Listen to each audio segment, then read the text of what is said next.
My name's Jake, and I'm 18 years old. The second you're born, you're slotted into some role in your family. Me. I'm the unwanted one, the scapegoat, the guy you blame when things go south. My dad, Greg, has made that crystal clear for as long as I can remember. His firstborn, Alan, who's 24 now, has always been the golden boy, the pride of Greg's life. Me, I'm just there, a convenient afterthought. To give you some context, Alan's from Greg's first marriage to a woman named Diane. I've never met her, but according to Greg, she wasn't exactly Mother of the Year. She left when Alan was still in diapers, and Greg, in all his wisdom, decided the way to make up for that was to put Alan on a pedestal so high, I'm surprised he didn't get a nosebleed. Years later, Greg married my mom, Claire. She's incredible, kind, funny, and way too good for him. But let's face it, anyone's too good for Greg. Growing up, Alan treated me like I was in his way, some annoying bug he had to squash on his path to greatness. Greg thought Alan's bullying was character building for me. You know the type, boys will be boys, and all that garbage. Anytime I complained, Greg just shrugged like I was being overly sensitive. So, fast forward to 6 months ago. I was starting my senior year of high school, counting down the days until I could escape to college. Home life sucked, but I'd learned how to deal. Then, out of nowhere, Greg called me into the living room. He was grinning like he'd just won the lottery. "Jake, great news," he said, practically glowing. "Alan and his family are moving in." I froze. "What?" "Alan, Lisa, and little Tommy. They're all moving back in," he said, like it was the most exciting thing ever. Alan's got a wife, Lisa, and a toddler named Tommy. They'd been living out of state, and apparently, things hadn't been going so well. Turns out, Alan got fired from his marketing job because he couldn't show up on time or meet deadlines. Lisa didn't want to work because being a stay-at-home mom is too demanding. So instead of figuring out their own lives, they decided to mooch off Greg. But here's the kicker. They weren't just moving in. I was moving out. Greg wanted me to pack up and leave, so Alan's family could have more space. "They need the extra room," Greg said. "Tommy needs a nursery, and Lisa's going to use the guest room." "Why can't they just take the guest room and leave my room alone?" I asked, my voice shaking with disbelief. "They need more space," he replied, like it was the most obvious thing in the world. "And you're 18 now. It's time for you to stand on your own 2 feet." I was still in high school. How was I supposed to stand on my own 2 feet when I didn't even have a steady source of income? But Greg didn't care. He gave me 2 weeks to move out. If I wasn't gone by then, he said he'd call the cops on me. That's not an exaggeration. He literally threatened to call the police on his own son. Panicked, I reached out to everyone I could think of. Most of my friends' parents couldn't take me in, and I didn't have enough money saved to rent a place. In the end, I called my grandparents, Mary and Joe, my mom's parents. They were furious when they heard what Greg was doing. Mary wanted to march over and give him a piece of her mind, but I convinced her not to waste her breath. Greg wasn't worth it. They picked me up in their old truck, and I packed my things in a blur of frustration and sadness. Greg didn't even say goodbye. He stood in the doorway with his arms crossed, looking annoyed that I wasn't moving fast enough. Alan and Lisa hadn't arrived yet, but I could already picture the smug look on Alan's face when he saw my room empty. Moving in with Mary and Joe wasn't easy. Their house was an hour away from my school, so I had to commute every day. But compared to living with Greg, it was paradise. They were supportive and kind, everything Greg wasn't. Still, getting kicked out like that was the lowest point in my life. I thought it couldn't get worse, but I was wrong. Things were about to take a turn I never saw coming.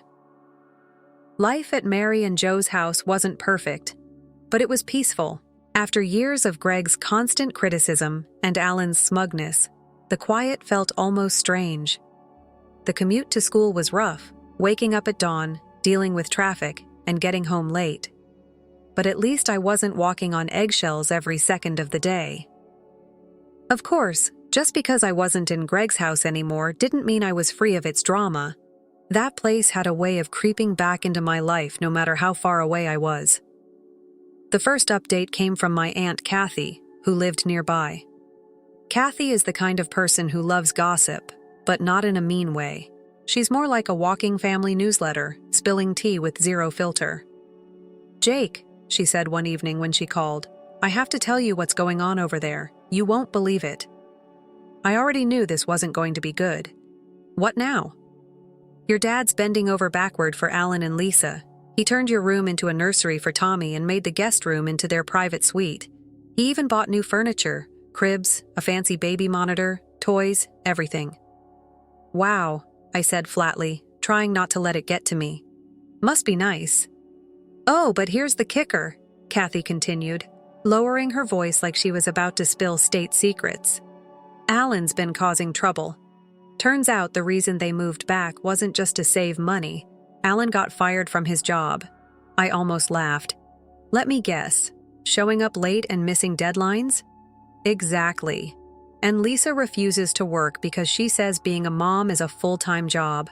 Meanwhile, your dad's practically broke from covering all their expenses." Hearing this didn't surprise me. Alan had always been lazy, and Greg had always enabled him. But something about it still made my stomach churn. A couple of weeks later, Mary came into the living room fuming. "Your father just called," she said, her voice tight with anger. "What did he want?" I asked, already dreading the answer. "He asked us for money," she said, throwing up her hands. "Can you believe that? After what he did to you?" "What did you tell him?" "I told him no, of course. And I told him he should be ashamed of himself for throwing you out while coddling Alan." Hearing that made me laugh, but it also stung. Greg had always been quick to write me off as a burden, but now he was begging for help? It was pathetic. The updates kept coming. Kathy called again to tell me about a barbecue Greg hosted, supposedly to celebrate family. She said Alan spent the entire night talking about how hard it was to find a job in today's economy, how amazing Lisa was as a mom, and how lucky they were to have Greg's support. "He didn't mention you once," Kathy said. "Not even to explain why you weren't there." "Not surprising," I muttered. "Well, I couldn't help myself," she admitted. I said, "It's a shame Jake isn't here to see how you've taken over his room." "And?" Alan had the nerve to say, "Well, Jake's an adult now. He should be out on his own anyway." Hearing that hit me harder than I expected. It wasn't just Alan's words. It was the way he said them, like he was so much better than me. Like I was the problem. Then came the phone call that changed everything. It was a random afternoon when Greg called me out of the blue. I almost didn't pick up, but curiosity got the better of me. "Jake," he said, his tone awkward. "How's it going?" Fine," I replied cautiously. "What's up?" "Well, I was wondering if you could help us out with something," he said, clearly uncomfortable. "What kind of help?" He sighed. "Things are a little tight right now, with Alan and Lisa here. I was hoping maybe you could talk to Mary and Joe about helping out financially." I couldn't believe what I was hearing. "You want me to ask them for money so you can keep supporting Alan?" "It's not just for them," Greg said quickly. "It's for the family." "No," I said flatly. "It's for Alan, and you know it." The conversation didn't last much longer. I told him I wasn't going to ask Mary and Joe for anything, and he hung up in a huff. When I told Mary about the call, she laughed bitterly. "That man has some nerve," she said. "Don't you worry about a thing, Jake. You're better off without him." She was right. I knew she was right. But that didn't stop the anger from bubbling up inside me. For years, Greg had treated Alan like he could do no wrong, and now it was blowing up in his face. Part of me felt vindicated, but another part just felt sad. He wasn't just a bad dad. He was a bad person, and the worst part was, he didn't even realize it. Life at Mary and Joe's house started to feel like the new normal. Sure, the long commutes and late nights weren't ideal, but it was peaceful, a kind of peace I hadn't experienced in years. My grandparents treated me with kindness and respect, something I'd never really felt with Greg. I was focused on finishing high school and planning for college when I got a call that turned everything upside down. It was Marcus, a close family friend, and more of a father figure to me than Greg had ever been. Marcus had been a rock during some of the toughest times, especially after my mom passed away. He'd helped with everything from her hospital bills to keeping me on track with school. "Hey, Jake," he said, his tone serious. "We need to talk. Something's come up." "What is it?" I asked, already bracing for bad news. "It's about your dad and Alan," he said, pausing like he wasn't sure how to explain. "Alan's been stealing from the company." "What?" I almost dropped the phone.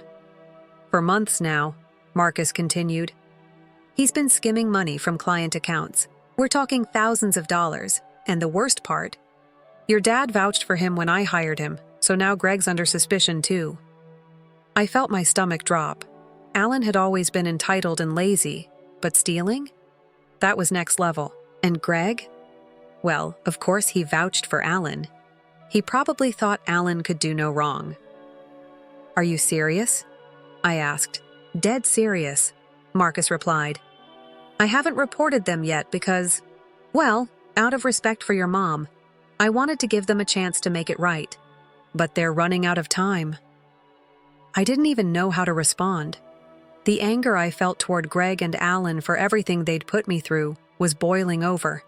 At the same time, I couldn't help but feel vindicated. Greg had spent years bending over backward for Alan, and now it was all blowing up in his face. "Thanks for letting me know," I finally said. "Let me know if they reach out to me. I'll keep you updated if I hear anything." It didn't take long. A few days later, Greg and Alan showed up at Mary and Joe's house unannounced. I was in the middle of studying when Mary called me into the living room. "Your dad's here," she said, her voice tight with frustration. I walked in to find Greg and Alan sitting on the couch, looking desperate. Greg looked like he hadn't slept in days, and Alan had lost his usual smugness. "Jake," Greg started, his voice shaky, "we need your help." "With what?" I asked, crossing my arms. "It's about Marcus," Alan cut in, clearly nervous. "You're close to him, right? He likes you. He trusts you." "Yeah? So?" I asked, already sensing where this was going. "We need you to talk to him," Greg said, leaning forward like he was trying to sound earnest. "Convince him this was all a misunderstanding. Maybe tell him we were using the money for your college fund or something." I blinked, stunned by the sheer audacity. "You want me to lie for you?" "It's not lying," Greg said quickly. "It's bending the truth. Jake, we're family. Family helps each other." I laughed bitterly. "Family? You threw me out of the house to make room for Alan, remember? Don't talk to me about family." Greg flinched, but Alan just looked annoyed. "Look," Alan said, "if Marcus doesn't believe us, we could go to jail. Do you really want that on your conscience?" "Are you serious right now?" I snapped. "You're trying to guilt me into covering for you. After everything you've done to me?" Greg started to say something, but I cut him off. "No," I said firmly. "You dug this hole. You can climb out of it yourself." Their reactions were priceless. Alan's face turned red, and Greg looked like I'd just slapped him. "Jake, please," Greg begged. "Don't do this. You're my son." "Funny," I said, "because you've never acted like my dad." I walked out, leaving them sitting there in stunned silence. The next few days were eerily quiet. Greg tried to call me a few times, but I ignored him. He even left messages on Mary and Joe's landline, begging them to convince me to help. Mary was furious. "He's delusional," she said. "This isn't your problem, Jake. Don't let him drag you down with him." She was right, of course. But knowing Greg and Alan, I had a feeling this wasn't the end of it. Greg and Alan didn't let up after I turned them down. If anything, their desperation seemed to kick into overdrive. First, it was endless calls from blocked numbers and unfamiliar ones, all of which I ignored. Then, Greg tried going through Mary and Joe, leaving long, guilt-laden messages about family sticking together and how I was the only one who could help. Mary didn't have the patience for his nonsense. "Jake," she said one evening after hanging up the phone, "your father is unbelievable. He just called again, saying we should talk some sense into you. As if I'd ever let you get involved in that mess." I laughed, shaking my head. He seriously thinks I'm just going to roll over and save them? Apparently, Mary said with a huff. But don't you worry, he won't get anywhere with us. A few days later, Alan tried his luck. I wasn't home when he showed up, but Mary filled me in afterward. He was as smug as ever, she said, pouring herself a cup of tea. Claimed the whole thing was a misunderstanding, said Marcus was overreacting, and that you could fix everything with a single conversation. What did you say? I asked, already grinning at the thought of Mary putting him in his place. I told him to leave before I called the police, she said simply. I'm too old to deal with this nonsense. God, I loved Mary. Meanwhile, Marcus kept me in the loop about the situation. Greg and Alan were scrambling to pay back the money they'd stolen, but they hadn't delivered a single cent. I've given them every opportunity to make this right, Marcus told me during one of our calls. But they're not taking it seriously. If they don't come up with the money soon, I'll have no choice but to involve the authorities. Do what you have to do, I said. They brought this on themselves. Marcus sighed. I know, Jake. But it's frustrating. Your mom always tried to see the best in people, and I guess I'm trying to honor that. But there's only so much I can do. Hearing him mention my mom hit me harder than I expected. She'd been the glue that held our family together, the one who believed in second chances. But Greg and Alan had taken her kindness for granted. They didn't deserve Marcus's patience, and they sure as hell didn't deserve mine. The breaking point came when Greg decided to show up at Mary and Joe's house himself. I wasn't home when it happened, but when I walked through the door later that evening, Mary was still fuming. Your father has some nerve, she said, pacing the kitchen. What happened? I asked, setting my backpack down. He barged in here, demanding to speak with you, Mary said, her voice shaking with anger. When I told him you weren't home, he refused to leave. So I called Marcus. I blinked. Wait, you called Marcus? Of course I did, she said, crossing her arms. I wasn't about to let him bully me in my own home. Marcus, true to form, didn't waste any time. A couple of days later, he called me with an update. I spoke to your father, he said, his tone calm but firm. I told him his behavior was unacceptable, and that if he contacted you or your grandparents again, I'd pursue legal action. I felt a surge of relief. Thanks, Marcus. I really appreciate it. Don't thank me yet, Marcus replied. They're not out of the woods. If they don't pay back the money, I'll have no choice but to file charges. I just hope they get their act together before it comes to that. But Greg and Alan didn't get their act together. Instead, they doubled down on their stupidity. Greg and Alan were like cornered animals, desperate, reckless, and determined to find someone else to blame for their problems. After Marcus warned Greg to back off, I thought things might finally settle down. But if there's one thing I've learned about those two, it's that they're nothing if not persistent in their chaos. A few days later, Marcus called me again. Jake, he said, his tone grim.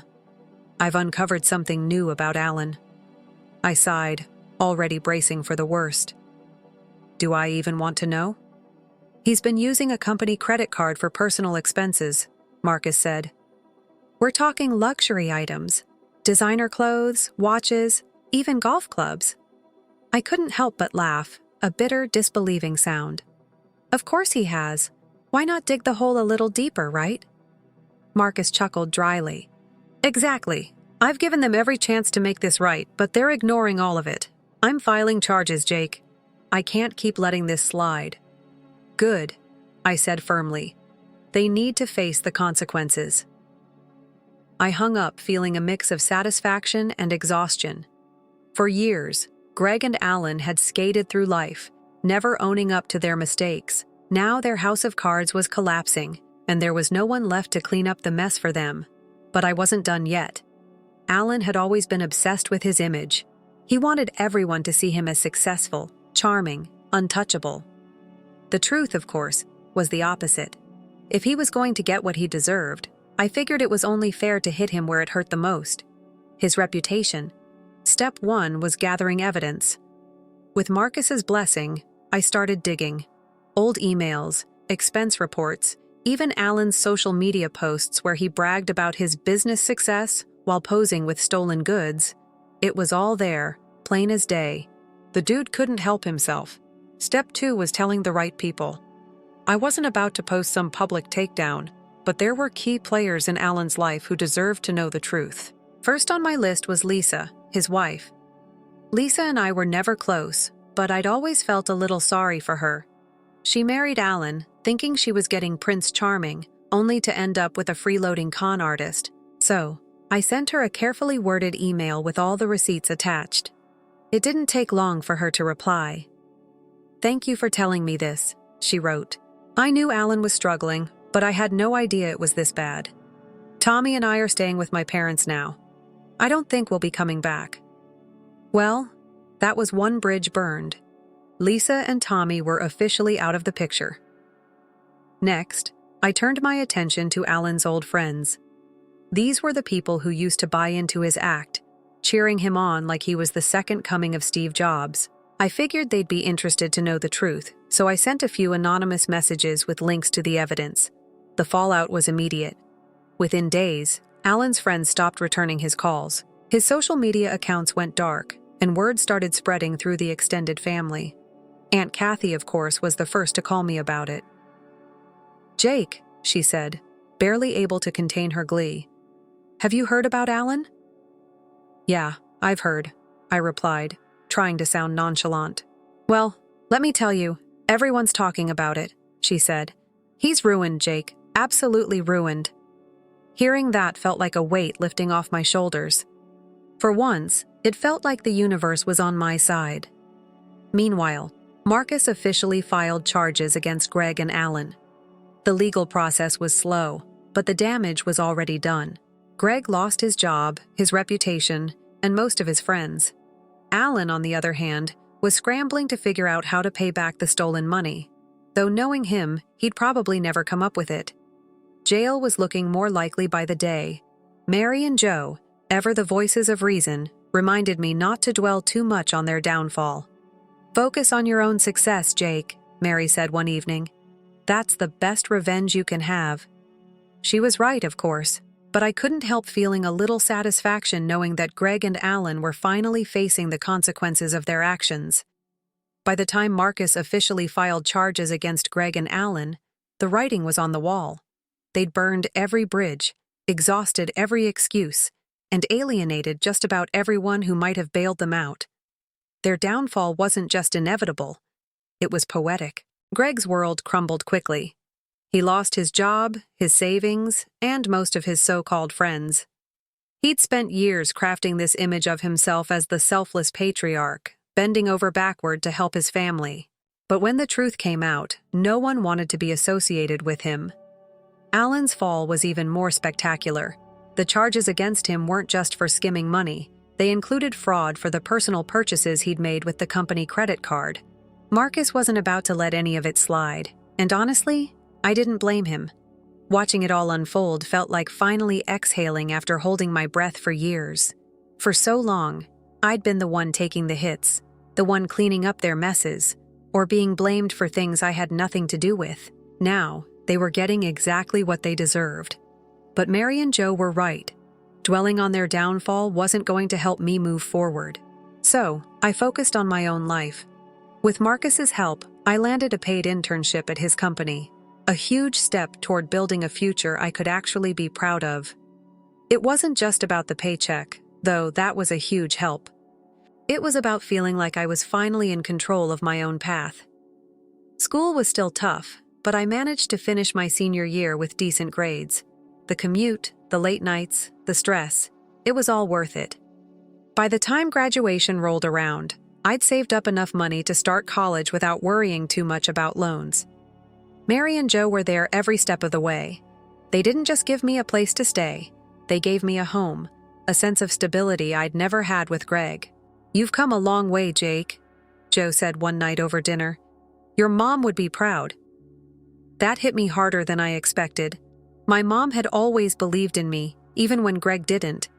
Knowing that I was finally on a path she would have been proud of meant everything. As for Greg and Alan, their story didn't have a happy ending. Alan ended up in jail after failing to pay back the stolen money. Greg, while not directly charged, was blacklisted in his industry for enabling Alan's behavior.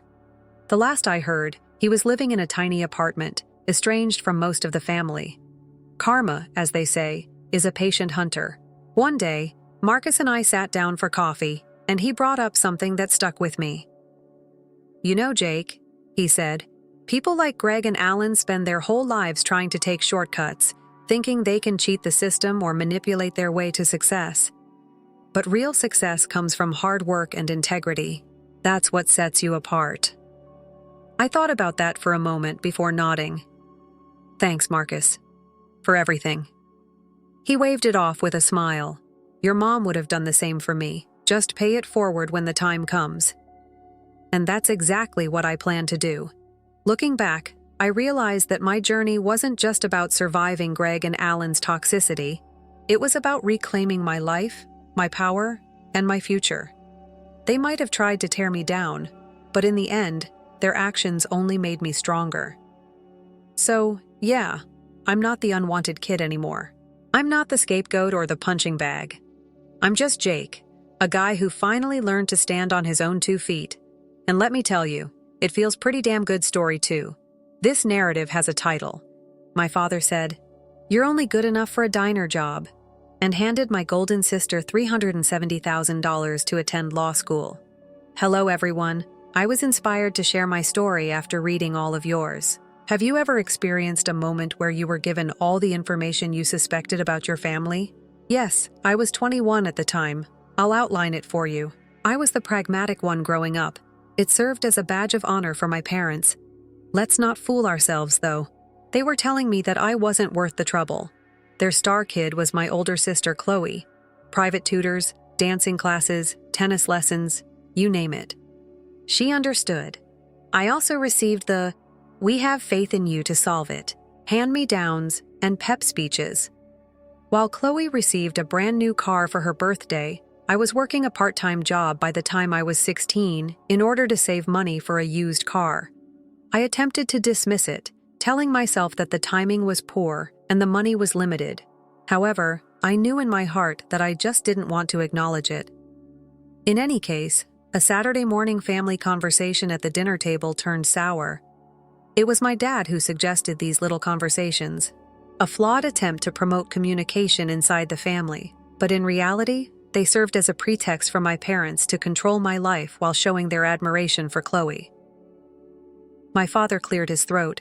"We need to talk about your future, Mia," he began, sounding like he was discussing a subpar quarterly report. I looked up cautiously. "All right," he said. "We've been reviewing some of your choices," which made me uneasy right away. I inquired, preparing myself as if I had given him a CV to review. My mother's voice interrupted. "Too cute to be true." "Well, we're just worried, darling. You have been employed at that diner for more than a year, and you haven't made any progress toward a more secure position." I tried to take in what I was hearing as I looked at them. "For school, I'm saving money." My voice was firm as I spoke. My dad said, "Yes, but that's the problem. You're saving money. Where is the plan, though?" By the time Chloe reached your age, she had a clear path. She was already organizing volunteer work and internships because she was certain she wanted to attend law school. You are stuck in the interim. With a tone full of phony concern, my mom finished for him as if I were a hopeless loser who had chosen to end her life. Chloe was guided.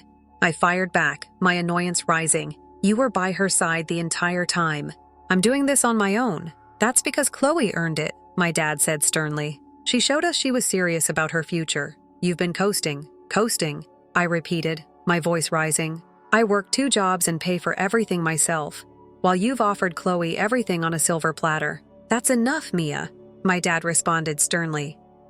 "No, it's not enough," I snapped. "You're behaving like I'm lazy just because I'm not following Chloe's precise pattern. Did it ever occur to you that I could have my own plans?" "And what are those plans?" he fired back. "Because all we see is a person who is content to make ends meet." I felt like I was slapped by the words. They viewed me that way, not as someone who was putting forth a lot of effort, but as someone who was barely getting by. After remaining silent for a while, Chloe eventually spoke out. She was sensible enough to say, "Perhaps they're just trying to help. Not that they're incorrect. There is more you could be doing." I turned to face her with a look of bewilderment on my face. "What are you doing more of?" "Chloe is attending law school and allowing her parents to pay for it. That privilege is not available to everyone." "Don't be resentful," she murmured, sounding composed as though she were above everything. "Do you mean me?" I said with a sour laugh. "Nothing in your life has ever caused you to worry. You have no idea what I've had to do to make ends meet." In that, my mother raised her hands. "Let's all make a motion to calm down." I was much more irate after that. "We're only trying to help you, Mia," she added quietly. "You've always been quite self-sufficient. We have faith in your ability to solve problems." Once more, there it was. Independent translation for practical use. "You aren't worth the investment, in our opinion." "Yes, well, perhaps I'm sick of doing things by myself," I responded, suddenly getting to my feet. "Don't be dramatic, Mia," my father said. "I'm not exaggerating, I'm telling the truth," I fired back. "For once, something you ought to attempt." "Take a seat," he said, adopting the air of authority he always applied when he felt I was being challenging. I did not take a seat. Rather, I left the dining room with a tight chest and an inexplicable mixture of hurt and rage, on my way to my room, climbing the stairs. My dad sighed loudly and I heard it. She's been quite sensitive throughout her life. I could hear him muttering loudly. Why is she unable to just follow Chloe's example? Halfway up the stairs, I halted, clutching the banister until my knuckles grew white. Learn from Chloe's example, the ideal daughter, the person who received all the encouragement, opportunity, and recognition while I was left on my own. It wasn't merely unjust, it was unkind. The final hope I had for them was dashed that night when I overheard the talk after hours of stewing in my chamber. I heard my name as I was passing my dad's office. I went cold. Bending toward the door, "We are unable to pay for both. Lily." According to my dad, Chloe's future must come first. A work in a diner will have to do for Mia. "Robber," my mother said feebly, "we assured the two girls that we would assist." "Chloe has a lot of promise," he answered. "Mia will not be leaving. She'll get by." There was no more for me to hear. With my pulse racing, I snatched up my jacket and keys and ran out the door. Naturally, I couldn't leave without bumping into Chloe, who was using her phone to browse the living room. "Where are you going, Mia?" She hardly looked up as she asked. "Out." "Shortly," I said. "Are you all right?" When she eventually gave me the same phony concern, she inquired. "It's all right. I lost my temper." "Excellent. In fact, similar to you. What is the intended meaning of that?" She frowned as she asked. "It has no meaning. I was furious as hell. Apparently, just like my future." She was sitting there with her ideal little existence, totally unaware of what it was like to be me, when I slammed the door behind me. My dad's voice boomed behind me, as I had already gone halfway down the driveway. "Mia, return here immediately." He was standing on the porch as I turned around. Chloe was lingering awkwardly at the doorway, and my mom was about to weep. Why? You may tell me directly that I'm not worth it because I screamed back. That Chloe alone is deserving of a future. You were listening in. With that arrogant tone he always used when he felt I was being disrespectful, my father questioned. I was, damn it. I am happy that I retaliated. I've finally found some honesty here. Please, Mia, my mother said as she moved forward. We can talk calmly about this. Talk about what? I said. You've treated Chloe like a queen my entire life while telling me to be content with scraps. How can I work at a cafe while she pursues her goals? Chloe attempted to intervene. It's unfair. Chloe, life isn't fair. I cut you off. However, you wouldn't be aware of that, would you? While I've had to struggle for every ounce of attention, you've got it all. That's sufficient. My father lost his temper. You're acting ungrateful and immature. Not appreciative? I gave a sour laugh. For what purpose? For being disregarded. For hearing that I'll never be good enough. Or perhaps I ought to be appreciative of the diner employment you have so kindly arranged for me. Now my mother was weeping. My dad only scowled at me as if I were the issue, while Chloe seemed astonished. If you feel that way, he answered icily. Then you might want to go till you've calmed down." I stepped aside and said, "Don't worry. I'm tired of disappointing the family, and I'm done following your guidelines." I climbed into my car and clutched the wheel through the windshield with trembling hands. As I drove away, I observed the ideal little family standing there, except for the daughter, who at last turned to go. I had one burning notion: I would disprove them, each and every one of them. I finally arrived at Aunt Lila's place after what seemed like an eternity of driving around in circles. I often went to her apartment to get away, whenever my parents' way of life became intolerable. Which, let's face it, happened more frequently than I'd care to acknowledge. The ancient craftsman home where Lila resided was cozy in a manner that my own house was never. Before I even knocked, she opened the door. As if she somehow anticipated my arrival, "Mia." As she led me inside, she said, "What's happening? You appear to be about to explode." I didn't hold back. Lila genuinely listened without interjecting when I told her everything. Upon finishing, I sat on the couch, exhausted and enraged simply from recounting the experience. Chloe has always come first.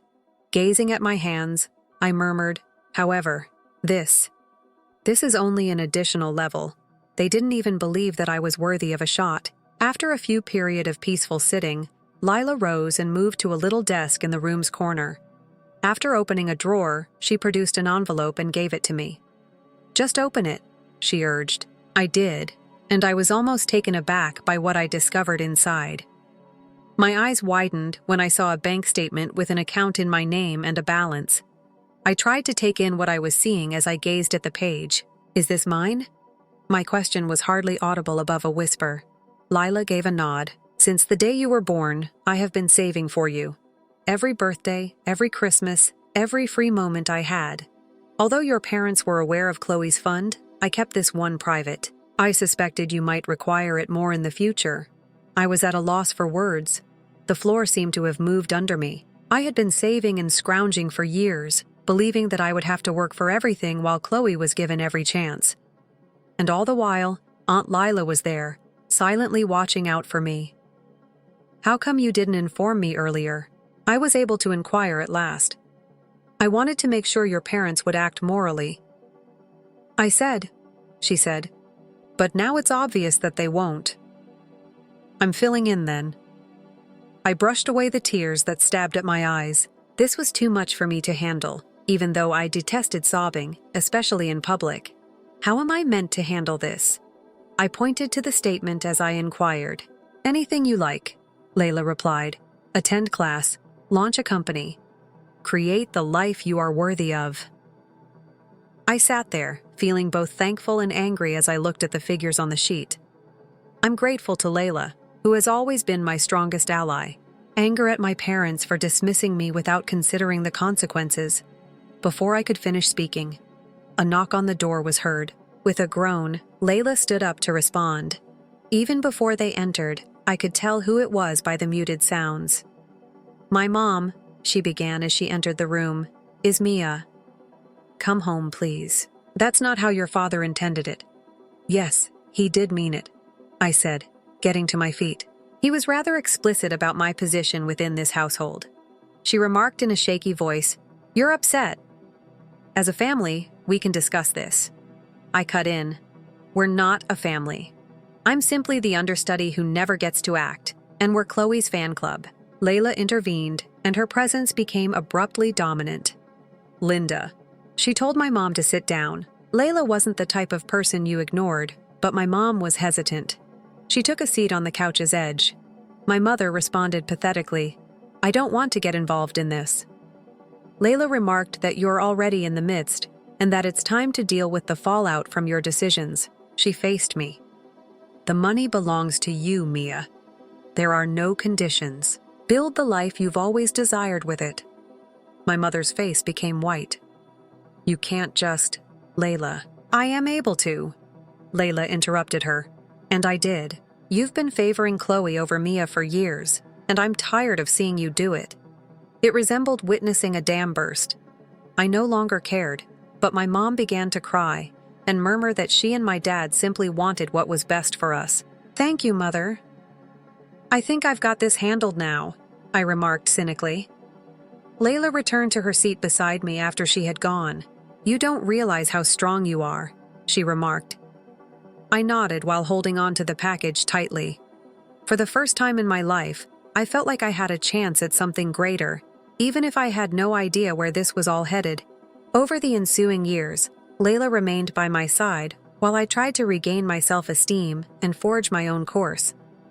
Regretfully, Grandma died shortly after my 24th birthday. I was really affected by her death. In a household that often made me feel invisible, she had been my pillar of support.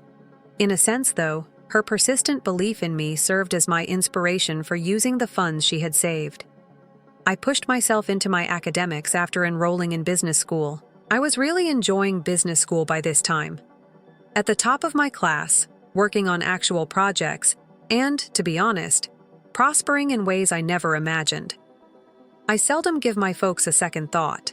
They made sporadic attempts to get in touch, but I had little interest in learning about Chloe's progress in law school or any other wonderful thing she was involved in. But life made the decision to become fascinating. I received a call one day from an unidentified number. I chose to disregard it. Then a text message arrived. Mia. It's Chloe. I must speak with you, please. I assumed Chloe was contacting me for a purpose because we hadn't communicated in years. Her voice on the other line didn't sound like the polished, self-assured Chloe I remembered when I phoned her back. Her voice was shaken. I made a mistake. Almost waiting for me to greet her, she remarked. What sort of mess are we discussing? I leaned back in my chair and asked. After hesitating, she blurted everything out. Jack, her lover, was arrested on charges of securities fraud. It was widely reported that he was operating a Ponzi scheme that had defrauded customers out of millions of dollars. The problem is that Chloe was employed by Jack's company. Whoa, I said without even trying to disguise my sarcasm. The Golden Kid must have lost some of its luster. Mia. Her voice cracked as she added, I'm serious. I believe I'm in serious trouble. The investigators are also investigating me. I straightened my posture. Are you gazing within yourself? Were you aware of his actions? No, she hesitated after snapping. Not quite. Months ago, I discovered several inconsistencies in the documentation, but Jack assured me that they were only the result of aggressive investing tactics. According to him, that was typical in our profession. You thought he was real? She confessed. I wanted to. He was quite persuasive. I also didn't want to make things worse. I took a time to process that. The flawless, untouchable Chloe was suddenly phoning me in a frantic attempt to get assistance. It seemed unreal. You're telling me all this, but why? The investigators are giving me a deal, so I requested, she said. I'll get immunity if I testify against Jack. However, my parents are always telling me that it's the correct thing to do and that I should be faithful to him. The individuals who all but disowned me laughed, and I was powerless to stop it. It's really wealthy. Please, Mia. Sounded damaged. I'm at a loss on what to do. I need your opinion. You've always had more insight into these matters. I couldn't decide which surprised me more. The fact that she was genuinely acknowledging my superior intelligence, or that she was admitting she needed help. Accept the offer. Without hesitation, I said. Save yourself and throw Jack under the bus. Do you believe he would be reluctant to do the same to you? She was silent for a long time. Will you accompany me to the prosecutor's office? She said at last. I'm not able to accomplish this alone. For some reason, I said yes, even though I had a midterm to study for. I wanted to see this thing through, not so much for Chloe. We met in the prosecutor's office the following day.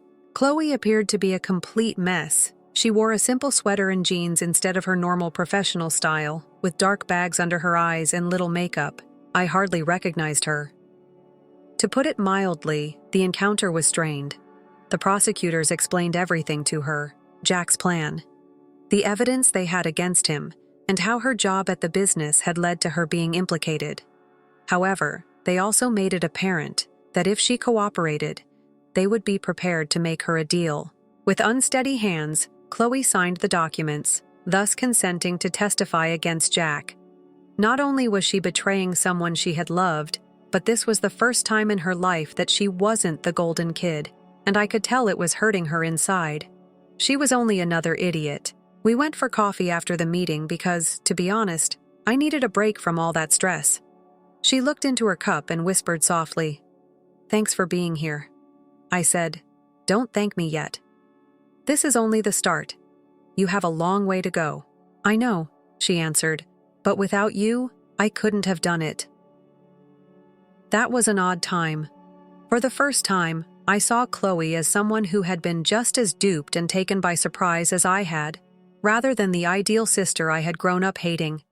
That was a start, of course, but it didn't mean I was prepared to forget and forgive. Chloe signed her agreement with the prosecution around a week later. Aunt Lila's attorney called me. Before she died, she had apparently been working on a major project. He invited me to visit her home so we could look over some of the items she had left behind. Chloe was determined to follow. It seemed weird to enter Lila's home without her. We were seated at the kitchen table by the lawyer, who was a straightforward man. Before us, he set a sealed packet. "Lila wanted this for the two of you." Sliding it across the table, he said. Chloe and I looked at each other. A USB disk and a handwritten message from Layla to my daughters were inside the envelope when I opened it. "You've learned what I always suspected, if you're reading this. Favoritism is only one aspect of your parents' behavior. This disk contains the truth. Make good use of it. With affection, Layla." We discovered this after plugging the HDD into my laptop. Let's just say that it gave the impression that Chloe and Jack were having a parking ticket. Emails, bank data, and even recordings of my parents' discussions with different business partners were all on the disk. It provided a very clear image. For years, my father had been operating his own business, stealing. He experimented with tax fraud, shell corporations, and more. Can you guess who he included in his cover? Yes. He had opened accounts in both Chloe's and my names to transfer funds. Chloe's engagement to Jack's company. It was no accident. He had a strategy for it. And me? In order for him to launder money via one of the diner chains I had worked for, he had made sure my relationship with the restaurant industry appeared flawless. Are you seriously joking with me? As I browsed the files, I said. Pale and looking at the television as if it were about to blow up, Chloe claimed to be aware of Jack's plan. He allowed me to walk straight into it, even though he knew. The attorney cleared his throat. Layla thought that both of you were being manipulated by your parents. She obtained this proof for that reason. She wants you to be equipped to defend yourself. Are we protecting ourselves? I remarked as I gazed at the pile of proof before us. It's not only about us. Everything they've created might be destroyed by this, and with good reason. According to the lawyer, Chloe and I sat silently. Like a thundercloud, the weight of what we had discovered was bearing down on us. Every recording on the USB device, every piece of paper, all of it was looking back at us, urging us to take action. Now, what should we do? Chloe's question was scarcely audible above a whisper. I glanced at the proof, then back at her. For once, my mind was racing. We had control of the power. We are unsure of how to handle this problem. It's oppressive. However, in order to gather some viewpoints, I considered posting the tale here. I'll provide an update if everything is resolved. One update. Okay, everyone. This is the time you've been looking forward to. Chloe and I ultimately decided after what seemed like an eternity of sitting on that mound of facts. We were determined to hold our parents accountable, no more. We made the decision to face them. However, it was not going to be an emotional confrontation this time. All of the cards were in our possession, and we planned to utilize them. Pretending to want to make amends, we set up a meeting with our parents. They appeared arrogant when they arrived to Lila's house, perhaps believing we were going to repent or plead for their forgiveness. How foolish they were! Oh! I took out my laptop and opened the files from the USB drive as soon as they were seated. What's going on here? With a defensive tone, my dad asked. Just your little side gig, I see. As I flipped through the papers, I said, you know, money laundering through my previous employment, creating fictitious accounts in our names, and embezzling money. Does this sound familiar to you? Their expressions went cold. My dad's normally severe countenance wavered, and my mom seemed as though she could faint. You don't get it, Mia, he began. No, I completely get it, I interrupted him. Pretending that you were only acting in the best interests of the family, you have been defrauding us for years and using us as puppets in your little game," Chloe interrupted, her voice trembling with rage. "Didn't you put me in touch with Jack? You allowed me to take the blame so you could hide your tracks, even though you knew what he was doing." My mother's voice was faint when she eventually spoke. "Our goal was to keep the family safe. You must trust us." I couldn't contain my laughter. "Throw us under the bus to protect the family. Yes. Fantastic work. For them, we explained everything, point by point. They initially attempted to dispute every dubious transaction, every contrived agreement, and every instance in which they had taken advantage of us without our awareness, but the proof was indisputable. I reached the ultimatum at last. "This is the offer." Sliding 2 folders across the table, I said, "First option, we hand it all over to the FBI. The company fails. Your identities are dragged through the mud, and you both end yourself in prison. Choice number 2, you take a tranquil retirement. Give us over the company and go away to that opulent beach house you purchased with stolen funds." "You're not serious," my father said. "Oh," I said, "I'm dead serious." He glared at me and hissed, "You'll regret this." "Perhaps." I shrugged as I spoke. "But I'll be even more sorry for allowing you to get away with this." They gazed intently at the files. At last, my father took up a pen and signed. "You'll understand someday," he added, returning the papers. "We already do," Chloe stated in a chilly tone. That's the issue. It seemed unreal to leave Lila's house that day. Just now, Chloe and I had taken down all our parents had constructed. It wasn't retaliation, though. Justice was served. The following steps were obvious. Tidy up the company, turn it back into something respectable, and ensure that no one else was harmed by their avarice. Chloe and I seemed to be on the same team. Was it worthwhile? As we were leaving, Chloe questioned. Before responding, I gave it some thought. When we've created something superior to what they could ever create, ask me again. Chloe and I had to decide what the heck to do after taking over our parents' dysfunctional business and formally pushing them into retirement. The business resembled a wrecked automobile with corroded components everywhere, hardly functioning, and leaks everywhere.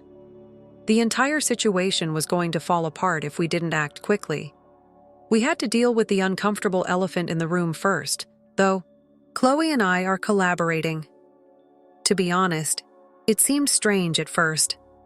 I had been bitter against her for the majority of my life, and here we were, co-CEOs of a lie-based empire. They will be observing us and waiting for us to fail, you know. One day, when we were sitting in the conference room pouring through piles of papers, Chloe stated, "Excellent," I answered. "Permit them. My entire life has been devoted to disproving others. How about a couple more?" We had to take action to salvage the company since it was in disarray. Chloe was an expert at handling the legal aspect. Despite coming from a wealthy family, she immediately adjusted. The board had doubts. We are torn between questioning ourselves and being loyal to our parents. However, we resisted, claiming the company required a new course. The finest decision we made was to title the company after Aunt Lila in recognition of the person who had faith in us. The merger paid off, turning the company into a reputable and successful enterprise. Was it worthwhile? Chloe inquired. I answered, "We'll know when we've built something better." Naturally, our parents were unable to remain out of it indefinitely. One day my dad called and tried to persuade me to change their retirement arrangements. The beach home wasn't as opulent as they had planned, apparently. Not at all. I was direct. The documents were signed by you. Have fun! Florida! I hung up before he could finish his argument. I no longer felt scared to confront him. For the previous few months, it was all. Let's fast forward to the present. In particular, I received a call from a name I hadn't heard in a very long time last week. Jack? Indeed. That the entire situation was really sparked by the arrest of Jack, Chloe's ex-boyfriend, and the man behind the Ponzi scheme.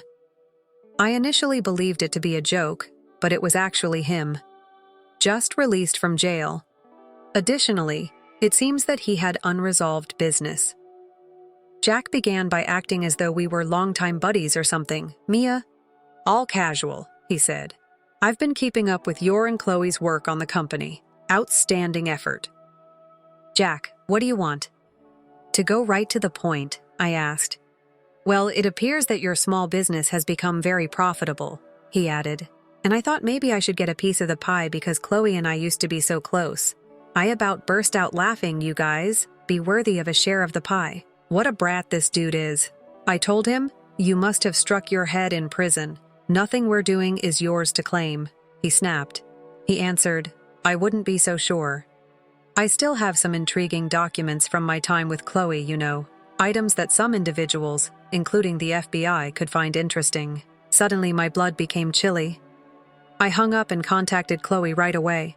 She was obviously enraged, but I couldn't help but wonder because of this slight pause. Chloe, I murmured, attempting to remain composed. Could Jack really be carrying anything on you? Is there anything that might exacerbate this situation? No, she answered hastily. Too soon. I pushed. Chloe, don't tell me lies. After a lengthy silence, she let out a sigh. There could be a few things, she acknowledged. It seems that Chloe had approved a few documents back when she was employed at Jack's company. He had sneaked up on her desk. She claims that at the time, she had no idea what they were.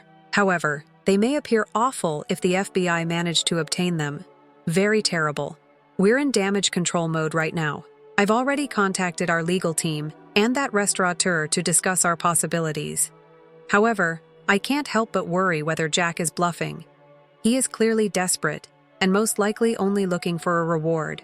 However, this is Jack, the man who defrauded scores of people out of millions of dollars. He has a plan before he bluffs. Guys, this is where I need your input. Do we? 1. Let him make whatever move he has planned and call his bluff. Although it's dangerous, we don't lose anything if he lies in order to silence him. That is disgusting. Furthermore, I would sooner burn the cash than give it to him. I'm conflicted. It seems sense that Chloe is panicking out, but I feel like we're getting pulled into a disaster again. We've cleaned up once before. Why are individuals unable to just remain where they belong, in the past? That's our current position. Before I go crazy, I need some new ideas, so let me know what you do. As soon as we decide on a course of action, I'll update everyone. Keep an eye out. The last update. Okay, everyone, here is the last update. Chloe and I debated how to deal with Jack for a long time after my last post. It was dangerous to call his bluff, but the more we investigated, the more we realized that this was more than a mere threat. He had more than simply poor documentation. They were sufficient to cast doubt on Chloe's involvement. She used to work for his company. Therefore, we made the decision to seize the initiative before Jack could defraud us. It was out of the question to pay him off. We had no intention of rewarding his cunning. Rather, we did something that he probably didn't anticipate. We visited the FBI on our own. It wasn't a simple choice, but under the direction of our legal experts, we turned over the paperwork Jack had supplied us and the proof we had that Chloe's involvement was accidental. In a statement, Chloe described how Jack had deceived her and how she had unwittingly approved of items he had secretly placed on her desk. To say the least, it was nerve-wracking. The problem with working with someone like Jack, however, is this. The truth has the ability to highlight every flaw in his narrative. We learned a few days later that Jack had attempted to speak with the FBI directly. Although his desperation worked against him, he claimed to have important proof against Chloe at our business. His deception had already been exposed by the investigators. Jack is currently being investigated for extortion as a result of the background information we gave. In addition to his prior counts, the FBI acknowledged that Chloe was another victim of Jack's deception, but absolved her of any culpability.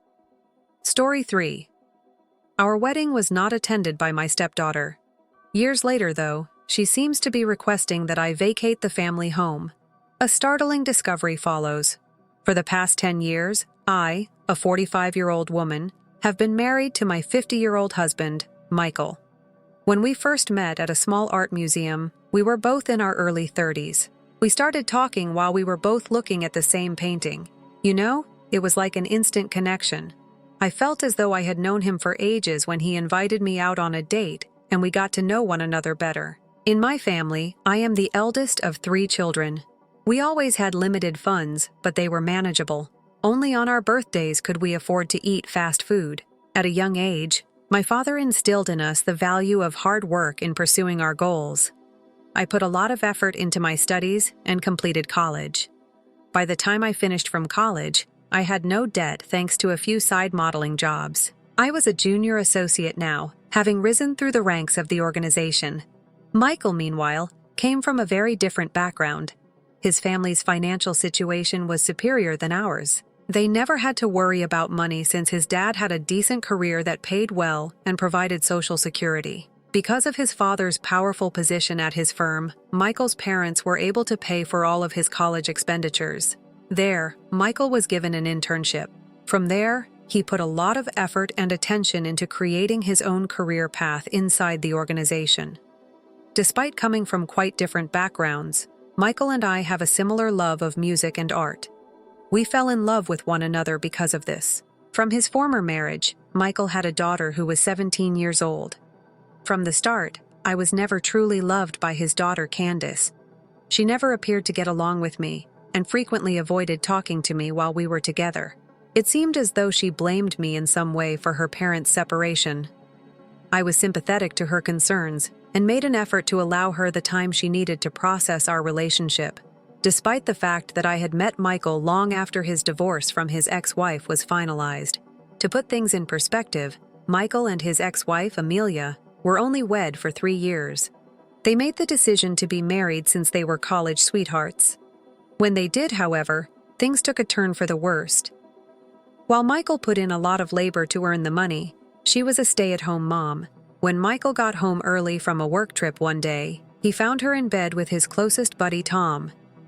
Since Michael lost the 2 most significant individuals in his life on the same day, this was an extremely trying period for him.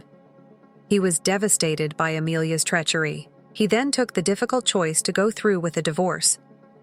The main reason why Michael and Amelia's divorce procedures were so acrimonious was because Amelia insisted on keeping their house, even though it belonged to Michael.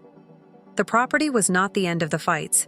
They also went into a difficult custody battle regarding Candice. The judge finally decided not to give Amelia ownership of the house because of her adultery throughout their marriage, but to give custody to both parents so Candice would still be able to see them. About the years, Amelia's resentment about not being able to purchase the land grew, and she used emotional manipulation to turn Candice against her father. In an effort to protect their daughter from the upsetting facts of their past, Michael decided not to tell her about his ex-wife's adultery. All of this was revealed to me when we initially began dating. I truly valued Michael's desire to be totally open with me about his background. In an attempt to strengthen our relationship, Michael once asked Candice to travel with us to Africa. I was hopeful that it may be a watershed moment in our relationship. Regretfully, things didn't exactly proceed as expected. Candice appeared annoyed with me during the trip, and frequently became angry without warning. She would strike out with derogatory terms like gold digger if I approached Michael too closely. She would just smirk at me, indicating that she wasn't ready to welcome me into her life, even if Michael was quick to correct her for her actions. Although I was aware of the complex circumstances surrounding his ex-wife and kid, I was prepared to work with him to overcome these obstacles since we had a deep love for one another. We had a brief affair before getting married. Only our closest friends and family attended the modest, private ceremony. The life we were about to create together thrilled us. We invited Amelia and Candice to our wedding, but they never showed up. At first, our marriage was going really well. As we both kept up our careers, we took trips across the globe. I had a strong sense of passion for my work, and I had no plans to abandon it. After their divorce, Amelia and Tom were living together at the time. With Michael's help, Candice was able to buy her own apartment and work as a social media executive for a reputable firm. We were ecstatic to receive our son 3 years into our marriage, but I had a difficult pregnancy, and every time Candice visited, it was even more difficult. She would disparage my appearance and weight in harsh, uninvited remarks. She used to say that Michael would ultimately leave me now that I'm a fat cow whenever he wasn't there. I was really disturbed by this, and after I told Michael about it, he made the decision that Candice would no again come to our house. To save me from experiencing any more grief, they started gathering at cafes instead. We were ecstatic when our son Nick was born. I was resolved to continue working even after I became a mom. In order to assist us in taking care of him, we chose to employ a babysitter. The conclusion of my maternity leave. I was excited to get back to work, despite the fact that our lives were secure and pleasant. I treasured being able to support myself financially and keep working. If Candace and I had previously had problems, after Nick entered our lives, they appeared to get more intense. She would try to intimidate Nick during family gatherings that we occasionally planned, leaving our kid in tears and pleading with us for assistance. I could see why she hated me, but I couldn't let her vent her resentment on our helpless young child, Nick. I forbade her from ever returning to our home. Since then, none of us have held family gatherings at our home. Moving on to the topic at hand, Michael and I came to understand the value of future preparation as we grew older. To make sure our affairs were in order, we made the decision to draft a will. Michael made me and our son the heirs to our family house, as he had already given Candace an apartment. Candace would receive his remaining assets, which included the funds in his personal savings account. In the meanwhile, I planned to give my kid my own assets so that he would be well cared for the rest of his life. Both of us believed that this was the best course of action to ensure the future of our family and to support Nick as he grew up. When Amelia and Candace learned of our intentions, chaos ensued. They were not pleased at all, but I'm not sure if Michael brought it up accidentally or if his parents did. Amelia phoned Michael and said that since she was married to him first, they should be entitled to the house, but he adamantly refused. He restated that he had always supported Candace, paying for everything from her child support to her college tuition to her condo purchase. He informed her that although he would leave the land to our son, he would make sure Candace was safe going forward. She looked even more enraged by this, and in a lengthy text conversation, Amelia called me every derogatory term in the book. I showed Michael the message in which he requested that I immediately block her and refrain from communicating with her anymore. Candace arrived to our house the next day, obviously distressed. I was aware that she had come to discuss the will with us. I promptly made arrangements for my parents to take up our son, since I didn't want her to cause a scene in front of him. It was just the three of us. Candace was clear about her objectives. Since she was Michael's eldest child, she felt entitled to the house and requested that my son and I give it up. I was annoyed, but I said nothing and trusted Michael to manage the problem. "I have always given you everything you need in life," he said Candace. He promised her that he would leave her his savings and that he was also determined to ensure the future of our son and myself. He left the family property to us in order to ensure our well-being because he was married to me. Once more, Candace turned her attention to me and made it clear that she wanted me to act morally. I gently told her that I agreed with my husband's choice, which only appeared to enrage her. She became agitated and threatened to sue me. I asked her to leave us alone since I didn't want to make things worse at this time. A few weeks later, as expected, I got a legal notice telling me that Amelia and Candace were suing me over the property. One of their charges was that I had coerced Michael into taking away their family property since I had married him for his money. After speaking with our attorney, Michael and I were reassured that Candace and Amelia lacked solid legal evidence to back up their allegations. But even with the legal counsel, I was still concerned, especially since I didn't want our son to go through the drama of this family conflict. The stress in our home increased as the court date drew near. Amelia's attorney persisted in trying to convince the judge that Michael had to put his first kid, Candace, first. The main thrust of their arguments was to demand a thorough trial to ascertain who owned the land. The fact that we had to go through a jury trial because we lived in Colorado simply made everything more complicated. Michael and I were both anxious about the impending court trial, especially because Amelia's attorney was using some shady methods to delve into our history in order to support their position. Even though our own attorney was trying his hardest, the scenario was undoubtedly unpleasant. During this period, we unexpectedly got a call from Tom, who insisted on meeting us at his house. Because Tom's relationship with Amelia was painfully revealed, Michael didn't want to meet his former closest buddy and had severed all contact with him. I persuaded him to listen to Tom in case it might speed up the resolution of this conflict.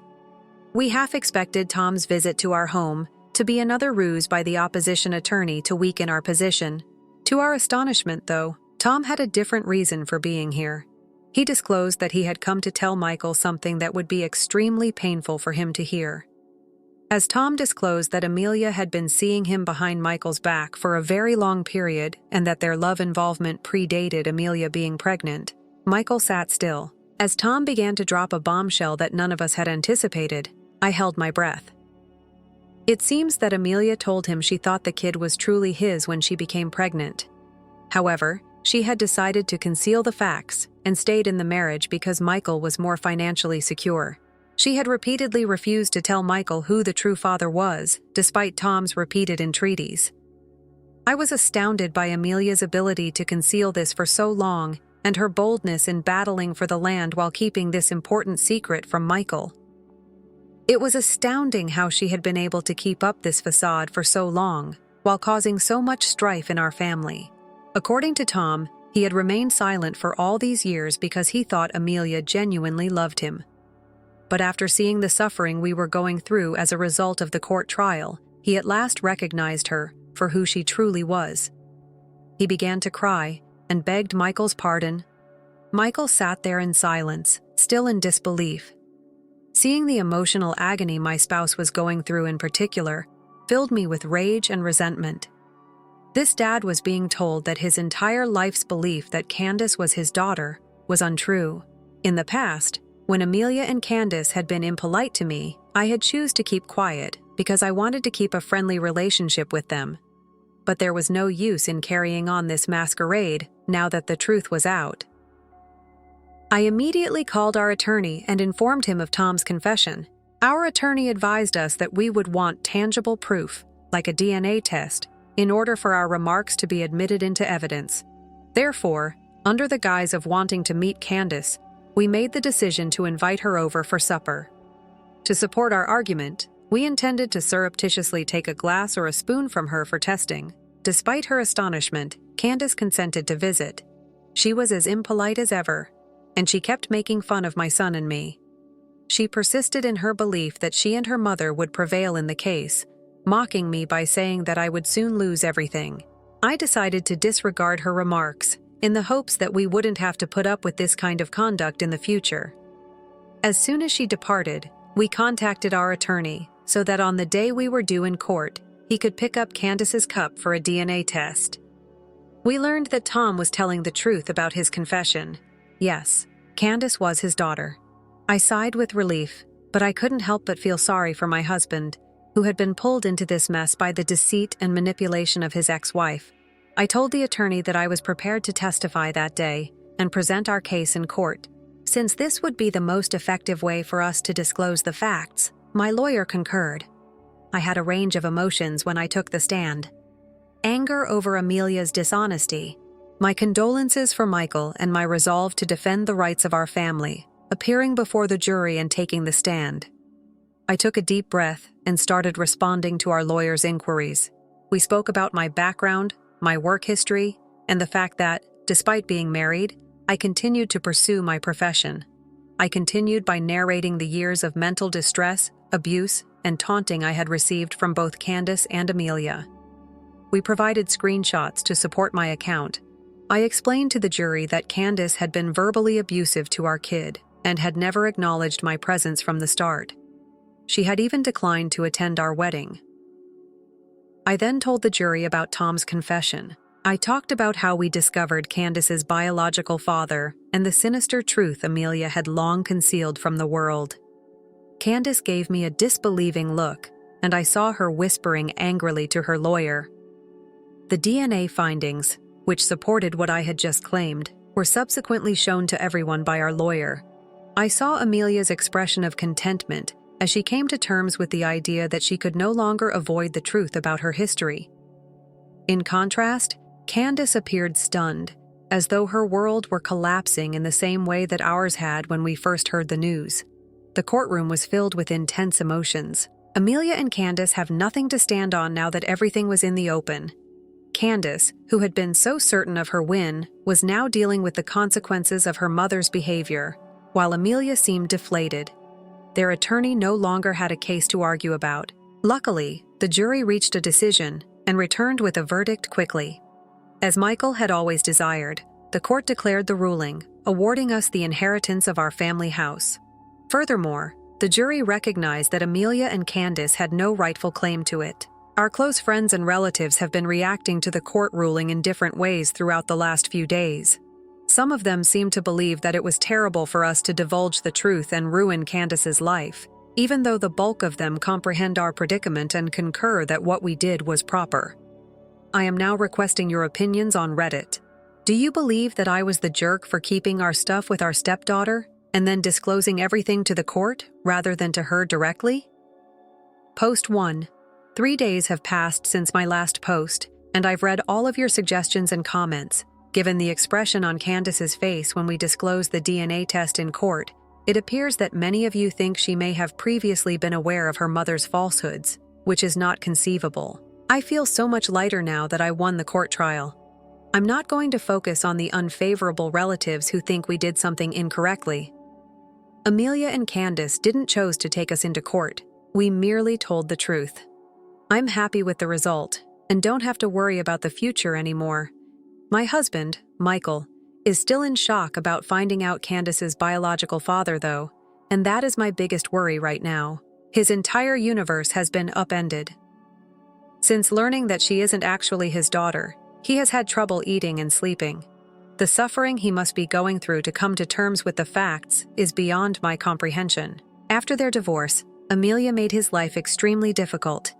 He simply didn't know how to deal with the fact that we now knew Tom was her father instead. In addition to having an affair with his former spouse, Tom was also the father of his first kid.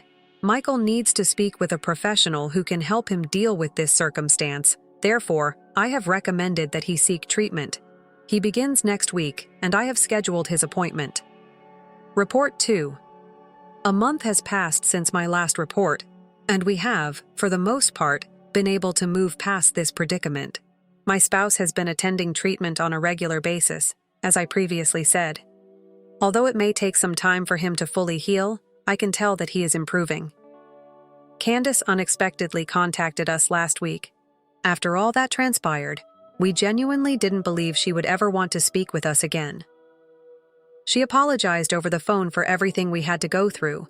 I didn't question whether she was sincere in her apologies or if she was simply angry over what her mother had done. Candace said that she had always felt envious of me because she believed I had stolen her father. She acknowledged that she hated me. I was already aware of that. She thought her mother had been cheated on by her father. But when it was revealed throughout the court procedures that Amelia had cheated, she came to the realization that she had been living a lie all her life. Michael promised her that he would always be her father, regardless of who her biological father was. In response to her pleas for him to be involved in her life, she started crying at this, and it seemed like she had been waiting for that affirmation. In addition, Candace expressed regret for the ordeal she had caused me and hoped that I might one day forgive her. It would take some time before I could be in the same room with her, so I didn't want to act like everything was fine between us. I've been concentrating on my son and our family lately. I'm organizing a covert family trip to celebrate because I was unable to spend much time with him throughout the court trial. We're hoping that this retreat will help us unwind and rejuvenate. If something noteworthy occurs, I will give you another update. Update 3. Amelia arrived to our house after 3 months of no communication. She had done it previously, so I was hesitant to let her in for fear that the neighbors might listen any possible yelling. We reluctantly gave her permission to enter, but we made it plain that any outbursts would result in a police call. Amelia clarified that Tom had made the decision to divorce her and requested that she vacate his home by the end of the month. She broke down in tears when she told him he no longer wanted to marry her. Michael and I had nowhere to go after what he witnessed. Despite Candace's adamant opposition, she wanted to live with her. We found out that Candace had severed all ties with her mother after the trial, claiming that she was being used by her. Amelia was just present because she wanted us to discuss this matter with Candace. She requested that we persuade Candace to allow her mother to live with her, before I could make a statement. It was the first time I had seen my spouse lose his fury. He informed Amelia rather clearly that he had bought the flat specifically for Candace. Therefore, it was up to Candace to decide if she could live with her. He said that after cheating on him for years, she never even attempted to apologize, and now she wanted us to support her. He expressed his happiness that Tom had seen the truth and was departing from her. Amelia attempted to defend her falsehoods by claiming that she was afraid of being evicted from the house during her pregnancy and that she should have told Michael the truth sooner. I begged her to go because I was tired of hearing her justifications. I believed we had given her a reasonable opportunity to clarify herself, and when Amelia left, there was no reason to continue the debate. Candace received a warning from Michael that her mother could force her to allow her to remain in the flat. He made it clear that there would be no way to force Amelia to leave if she consented. He was reassured by Candace that she would not permit such. She would let her mother know that Amelia was not welcome and would change the locks to keep her out. Personally, I've had enough of this drama lately. To get away from this chaos, Michael and I have been talking about selling our family home and moving to a different state. I had made it clear that we needed to give this decision careful thought for the benefit of our son and our marriage. Even though it's a difficult choice, Michael has come to terms with it, especially because Amelia's surprise visit showed that we need to keep some distance from her since we don't know whether she will ever leave us alone. The wisest option would seem to be to leave the city. Michael can work from home, and if it means escaping these toxic individuals and finding happiness, I'm willing to start over with a new business. Next month, we will start the process of selling our family home, and by the end of this year, we expect to be moving on to a new location. Now is the moment to close this chapter of our life and start a new one.